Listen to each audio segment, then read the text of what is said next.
हमारी कुंडली के जो 9 ग्रह होते हैं ना, तो उन 9 ग्रहों की शांति भी ब्राह्मण देवता ही करवाते हैं। कोई भी जैसे घर में कोई पूजा पाठ का कार्य हुआ या शादी विवाह का काम हुआ, कथा भागवत हुई, यज्ञ अनुष्ठान हुआ, मूर्ति प्रतिष्ठा हुआ, इन सब में ब्राह्मण देवता ही यह सब कार्य, शुभ कार्य करवाते हैं। सारे के सारे कार्य ब्राह्मण देवता ही करवाते हैं। तो ऐसे होते हैं ब्राह्मण देवता, ऐसे ब्राह्मण देवताओं की वंदना की। और जैसे देखो माताओं, ध्यान से सुनना, किसी बच्चे का जन्म होता है, माताओं भक्तों सभी ध्यान से सुनना, आपके बच्चों के लिए बहुत महत्वपूर्ण बात है। देखिए, किसी बच्चे का जब जन्म होता है तो उस बच्चे की कुंडली में सूर्य उच्च का है, उस बच्चे की, उस बालक की कुंडली में सूर्य उच्च का है, लेकिन वह बालक अपने पिता की बात को नहीं मानता है, अपने बाबा की बात को नहीं मानता है, बड़े बुजुर्गों की बात को नहीं मानता है, आज्ञा का पालन नहीं करता, बड़े बुजुर्गों की, पिताजी की आज्ञा का पालन नहीं करता, तो उस बच्चे का वह उच्च का सूर्य भी अशुभ फल देने लग जाता है। और अगर किसी बच्चे की कुंडली में चंद्रमा उच्च का है और वह बच्चा अपनी माता की, अपनी माता जी की, अपनी दादी जी की, अपनी बहन जी की, अपनी बुआ जी की बात को नहीं मानता है। और देखो, ऐसा नहीं है कि कुछ जो बालिकाएं होती हैं उनकी शादी हो जाती है तो वो सोचती हैं अब माता से तो, माता पिता से तो छुटकारा मिल ही गया, अब क्या है, अब थोड़ी बात मानना है, अब थोड़ी हमारा कुछ बिगड़ना है। नहीं, शादी के बाद वह कन्या जिस घर में जाती है और उस घर में जाके अपनी सासू माँ की बात को नहीं मानती, क्योंकि सास भी तो माँ के समान होती है, तो वह बच्ची, वह कन्या अपनी शादी के पश्चात अपनी सास माँ की बात को नहीं मानती है, तो फिर भी वह उच्च का चंद्रमा भी उसे फल देने लग जाता है। और अगर हमारी कुंडली में मंगल उच्च का है और हम अपनी भाई की बात को नहीं मानते हैं, तो हमारा वह उच्च का मंगल भी अशुभ फल देने लग जाता है। और एक बात और, विवाह के बाद पहले भाई की बात को मानना चाहिए और विवाह के पश्चात अपने देवर की, अपने ज्येष्ठ भाई की,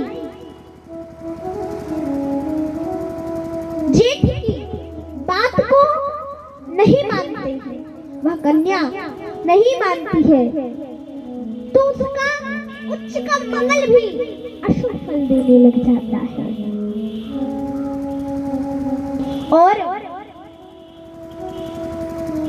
अगर हमारी कुंडली में बुध उच्च का है और हम अपने परिवार की बात को नहीं मानते हैं, परिवार की आज्ञा का पालन नहीं करते हैं, तो वह उच्च का बुध भी, वह जो उच्च का बुध है ना, वह उच्च का बुध भी अशुभ फल प्रदान, अशुभ फल देने लग जाता है, प्रदान करने लग जाता है।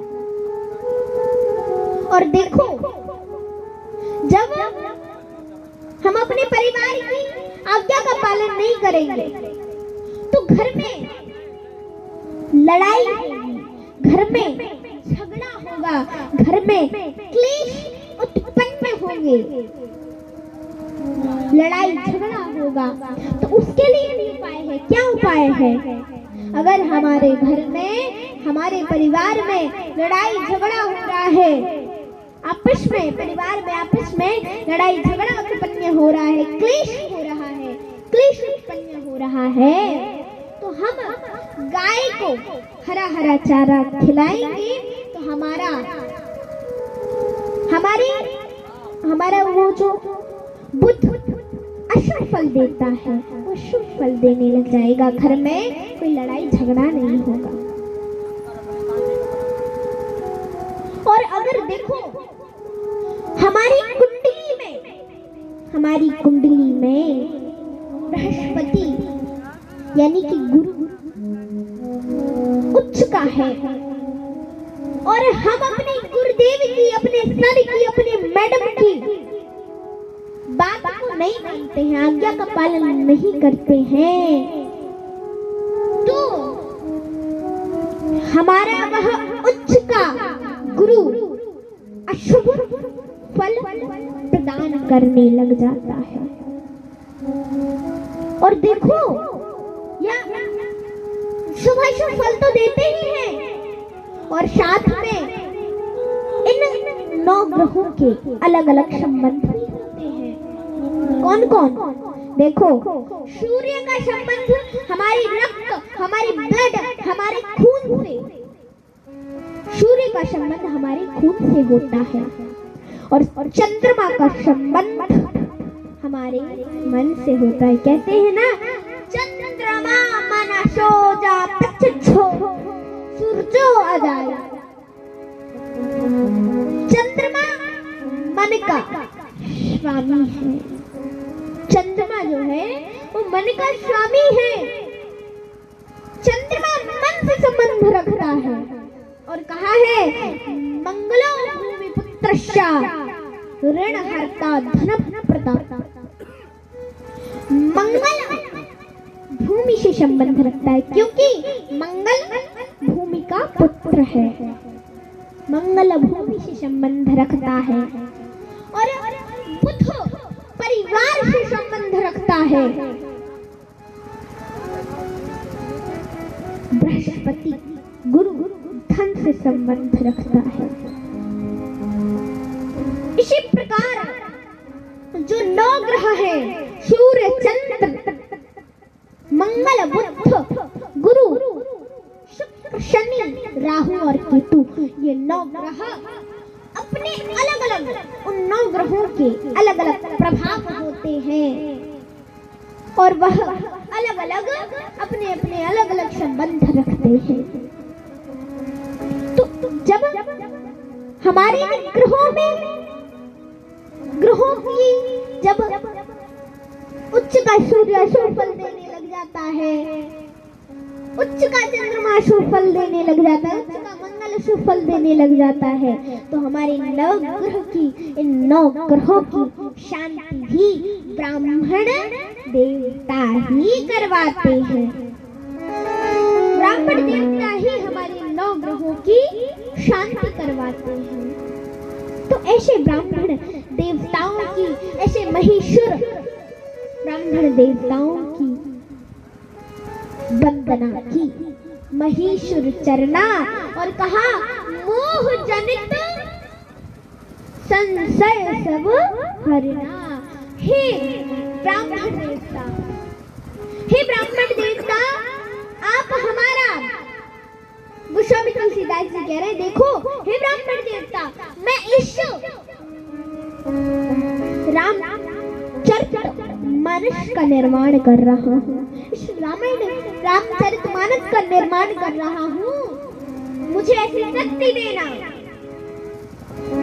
मेरे अंदर ऐसी बुद्धि देना, ऐसी शक्ति देना कि मैं इस रामचरितमानस को लिख सकूं, इसका निर्माण कर सकूं, और मेरा सारा जो भी मेरा मोह है, मेरा मोह हर लीजिए। हे ब्राह्मण देवता, आप मेरा मोह हर लीजिए।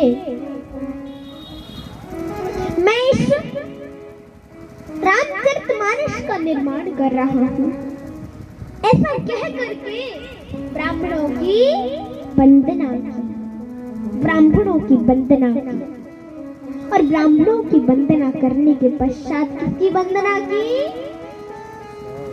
साधु चरित्र शुभ चरित्र कपाशु निरश विशद गुणमय फल जासु। साधु चरित्र शुभ चरित्र कपाशु और निरश विशद गुणमय फल जासु। उसके बाद किसकी वंदना की? साधु संतों की वंदना की। और कैसे साधु संतों की वंदना की? देखो कैसे साधु संतों की वंदना की। और साधु संतों का स्वभाव होना भी कैसा चाहिए? कहा साधु संतों के चरित्र की तुलना कपास के पुष्प से की। साधु चरित्र शुभ चरित्र कपासु कपास के पुष्प से तुलना की। कहा कपास के पुष्प से तुलना? कपास के पुष्प से क्यों तुलना की? इतने तो संसार में फूल थे, इतने तो पुष्प थे। गेंदे का पुष्प था और भी गुलाब का फूल था, कमल का फूल था, इतने तो फूल थे। लेकिन केवल कपास के पुष्प से तुलना क्यों की? तो कहा देखो कपास के पुष्प से गोस्वामी तुलसीदास जी ने इसलिए तुलना की कि देखो कपास का जो पुष्प होता है ना, कपास के पुष्प के अंदर ना तो कोई रस होता है, निरस विशद गुणमय फल जाता है। वो निरस होता है, उसके अंदर कोई रस नहीं होता और ना तो उसका कोई रंग होता है और ना ही उसके अंदर सुगंध होती है।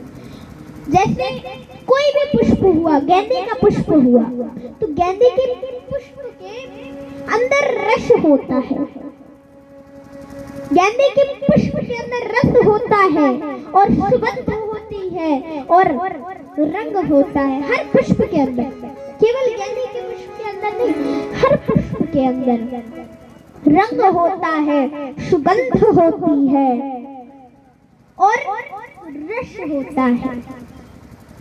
लेकिन जो कपास का पुष्प होता है उसके अंदर ना तो कोई रस होता है, ना ही कोई सुगंध होती है और ना ही कोई रंग होता है, कोई रंग नहीं होता उसका। इसलिए साधु संतों की तुलना कपास के पुष्प से की, साधु संतों के चरित्र की तुलना कपास के पुष्प से इसलिए की। देखो साधु संतों का चरित्र ऐसा ही होना चाहिए, ना तो चरित्र के अंदर, साधु संतों के चरित्र के अंदर ना तो कोई रस होना चाहिए और ना ही कोई सुगंध होनी चाहिए और ना ही कोई रंग होना चाहिए। ऐसा होना चाहिए साधु संतों का चरित्र। देखो अगर आपको सच्चे संत की, सच्चे साधु के दर्शन करने हैं तो हमारे महाराज जी श्री 1008 महंत श्री हरि नारायण दास जी महाराज के दर्शन कीजिए। ये है सच्चे साधु, सच्चे संत तो यही है। देखिए इन्होंने यज्ञ करवाया, यह कथा रखी है, इतना बड़ा यज्ञ अनुष्ठान करवाया। काय के लिए? अपने लिए नहीं करवाया। इन्होंने आप सबके घर में सुख शांति हो, आप सभी के घर में सुख शांति हो, इसलिए यह यज्ञ किया जा रहा है। आपके घर में सुख शांति हो, आपके बच्चे संस्कारी हो, इसलिए हमारे महाराज श्री ने यह यज्ञ रखा है, अपने लिए नहीं, आप सभी के लिए रखा है। देखो ये जो यज्ञ है, तो इस यज्ञ में जब आहुति डलती है तो इसमें से यज्ञ कुंड से धुआं निकलता है। वह धुआं जहां जहां तक भी जाता है, जहां जहां तक भी जाता जाता है वह जगह पवित्र हो जाती है, वहां का वातावरण शुद्ध हो जाता है, पवित्र हो जाता है। और ये जो हमारे ब्राह्मण लोग आचार्यगण वेद अपने मुखार विंद से वेद ध्वनि करते हैं, वह वेद ध्वनि की, वेद मंत्रों की आवाज जहां जहां तक गूंजती है, जिस जिस जीव के कानों तक पड़ती है, जिस जिस जीव के कानों तक बढ़ती है, तो उसके उस जीव के अंदर के सभी दोष, सभी कष्ट, सभी पाप नष्ट हो जाते हैं, दूर हो जाते हैं। तो इसलिए हमारे महाराज श्री ने यह यज्ञ रखा, यह कथा रखी, यह यज्ञ रखा। आप जब यहाँ आएंगे और आकर के यज्ञ की परिक्रमा लगाएंगे, यज्ञ में बैठेंगे, तो आपके दुख दूर हो जाएंगे, कष्ट नष्ट हो जाएंगे। तो इसलिए अगर आपको सच्चे संत के दर्शन करने हैं तो हमारे महाराज श्री के दर्शन कीजिए। ऐसे संतों को गोस्वामी तुलसीदास जी ने ऐसे संतों की वंदना तो की ही की, साथ साथ हम आप सभी भी मिलकर के ऐसे संतों को बारंबार प्रणाम करते।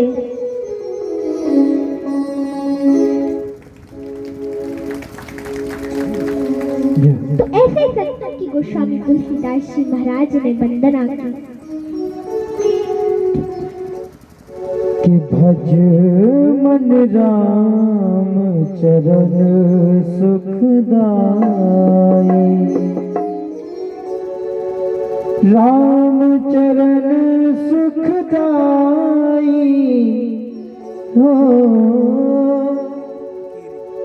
राम चरण सुखदाई, भज मन राम चरण सुखदाई, भज मन राम चरण सुखदाई, भज मन राम चरण सुखदाई, राम चरण सुखदाई, राम चरण सुखदाई, भज मन राम चरण सुखदाई, भज मन राम चरण सुखदाई।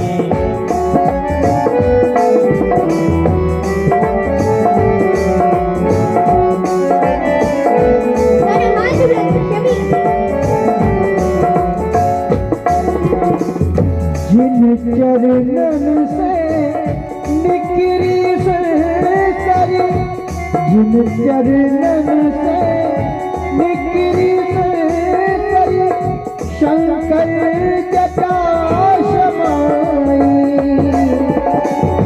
जिन चरणन से निकरी सरसरी, शंकर जटा समाई, जटा शंकरी नाम पर्यो है, जटा शंकरी नाम पर्यो है, त्रिभुवन तारन आई, मन राम चरण सुखदाई, भज मन राम चरण सुखदाई, भज मन राम चरण सुखदाई, भज मन राम चरण सुखदाई।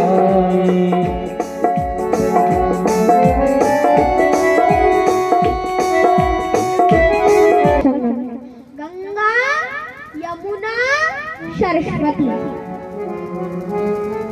इसी प्रकार यह जगह आज क्या बन गई है? तीर्थराज बन चुकी है। यज्ञ चल रहा है, यहाँ सत्संग चल रहा है, तो यह जगह तीर्थराज बन चुकी है। और यहाँ तीनों नदियों का संगम हो रहा है। कौन कौन? जिस प्रकार गंगा यमुना और सरस्वती है। इसी प्रकार भक्ति, ज्ञान और कर्म। देखो, गंगा जी को भक्ति रूपी कहा है। कहा गंगा जी को भक्ति रूपी क्यों कह दिया?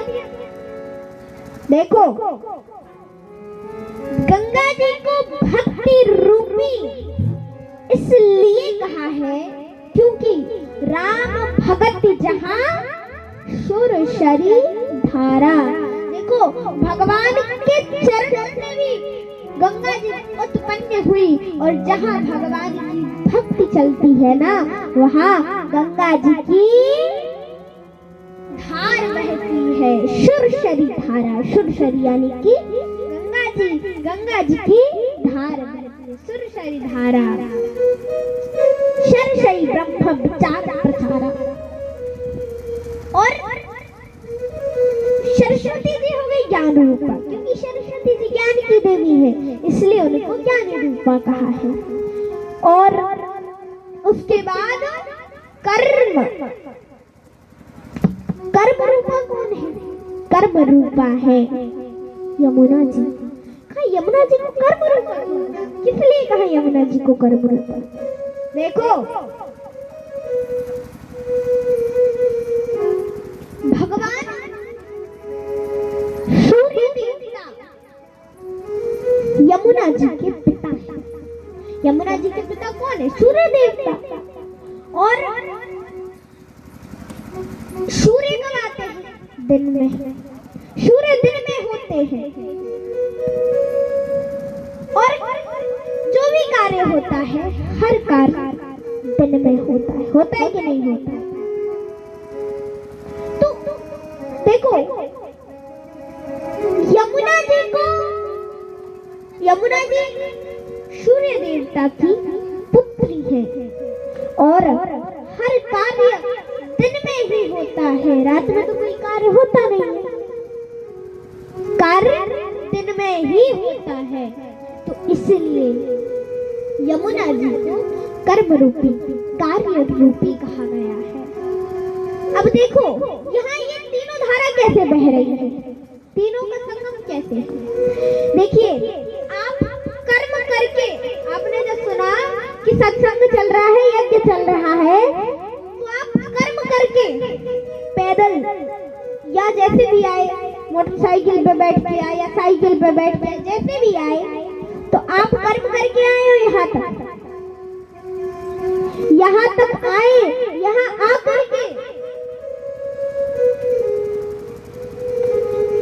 आकर के आप यज्ञ में बैठे या यज्ञ की परिक्रमा लगाई, ये भी कर्म हो गया। तो यहाँ कर्म चल रहा है, आप यहाँ बैठे हैं, बैठना भी तो एक कर्म होता है, चल के आना भी तो एक कर्म होता है। तो आप कर्म करके आए, तो यमुना जी की धार बह गई। उसके बाद जब आप यहाँ बैठेंगे, सत्संग सुनेंगे या आप यज्ञ में बैठेंगे, यज्ञ करेंगे, तो आपके अंदर ज्ञान प्रकट होगा। ज्ञान, हम आपको कथा सुनाएंगे तो आपके अंदर ज्ञान प्रकट होगा कि नहीं होगा? ज्ञान होगा आपको। तो सरस्वती जी की धारा बह रही है और भक्ति, हम आपको कथा सुनाएंगे, सत्संग सुनोगे, आप यज्ञ में बैठोगे, यज्ञ की परिक्रमा लगाओगे, तो आपके अंदर भक्ति हुई, तभी तो आप यज्ञ की, घर से चल के आए, यज्ञ की परिक्रमा लगा रहे हैं, आपके अंदर भक्ति प्रकट हुई, तभी तो आप यहाँ बैठे हैं। बताओ, है कि नहीं? भक्ति तो हो गई गंगा जी की, यहाँ भक्ति चल रही है तो गंगा जी की धार बह रही है। बताओ, हो गया ना तीनों नदियों का संगम? हो गया कि नहीं हुआ? बताओ माताओं, हो गया ना? गंगा, यमुना और सरस्वती। तो यह जगह क्या बन गई है? तीर्थराज, प्रयाग बन गई है। यह जगह प्रयागराज, तीर्थराज बन चुकी है। हमें यहाँ आकर के आप कथा सुन रहे हैं, सत्संग कर रहे हैं, यज्ञ की परिक्रमा लगा रहे हैं, यज्ञ में बैठ रहे हैं,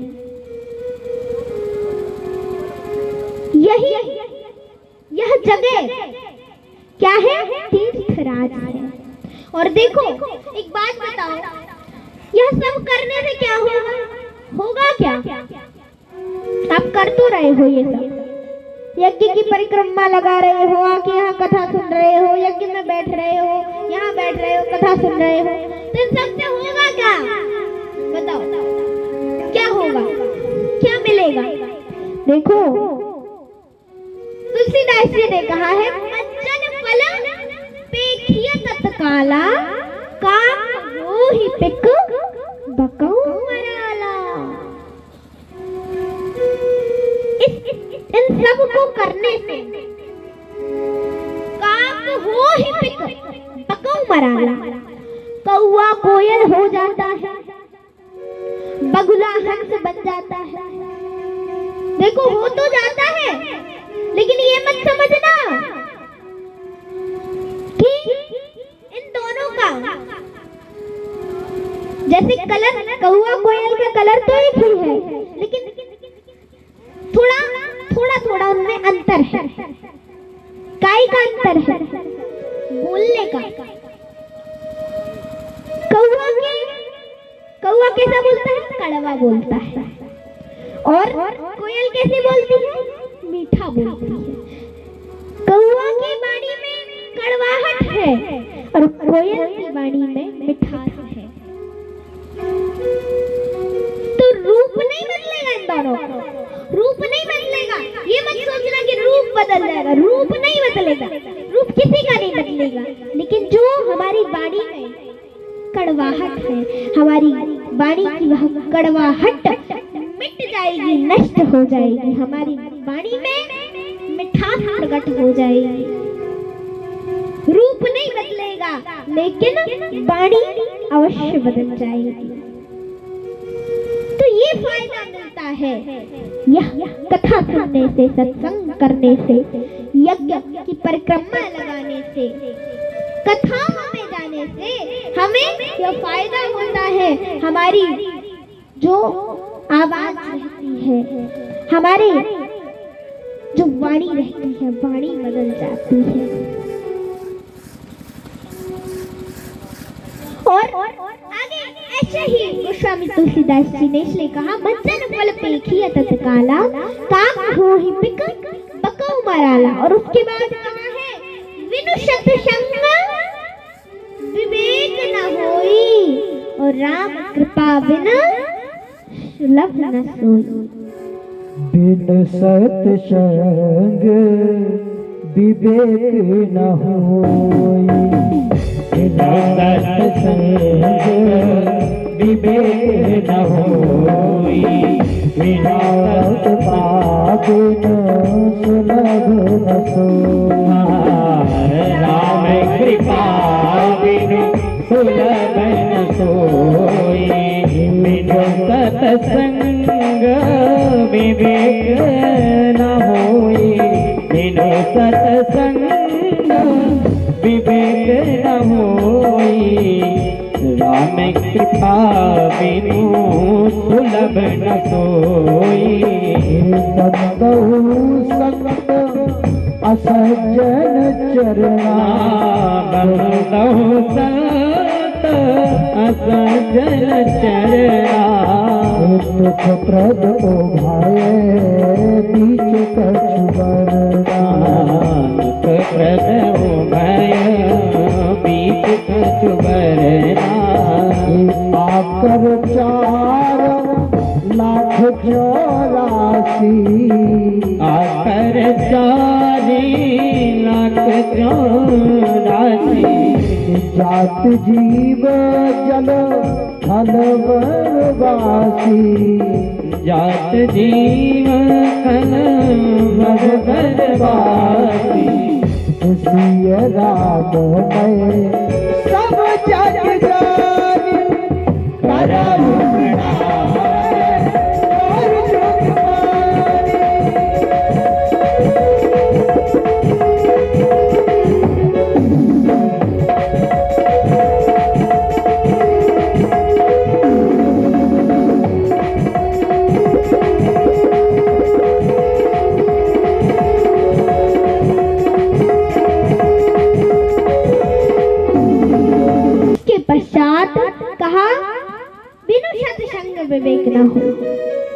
कहा बिनु सत्संग विवेक न हो, राम कृपा बिन सुलभ न सो। बिना सत्संग के विवेक नहीं होता और बिना प्रभु कृपा के सुलभ न सो। देखो, बिना सत्संग विवेक न हो,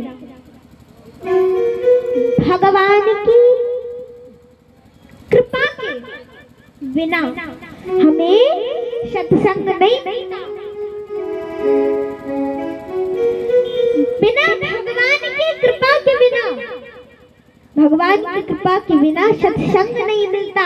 ऐसा यज्ञ अनुष्ठान करने को नहीं मिलता, ऐसा सत्संग करने को नहीं मिलता। आप सभी के ऊपर भगवान की कृपा बरस रही है, सबके ऊपर भगवान की कृपा बरस रही है, तभी आपको यह सत्संग सुनने को मिला।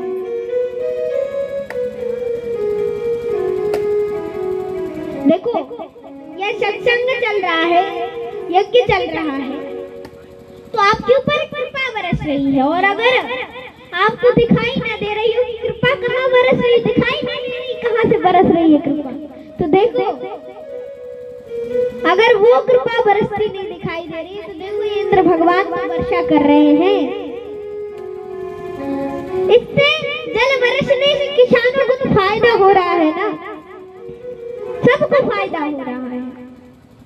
ये तो कृपा बरस रही है, बताओ बरस रही है कि नहीं बरस रही?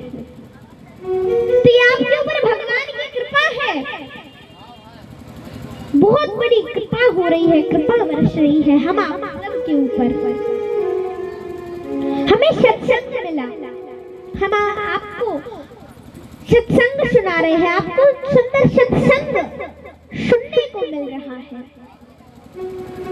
अब देखो, आपको सत्संग सुनने को तो मिल रहा है, लेकिन ये सत्संग क्या होता है? सत्संग, सत्संग किसे कहते हैं? सत्य का संग, सत्य संग, सत्य के संग करने को ही हम सत्संग कहते हैं। सत्य का संग हो जाए, सत्य के संग हो जाने को ही हम सत्संग कहते हैं, सत्य का संग। अब देखो,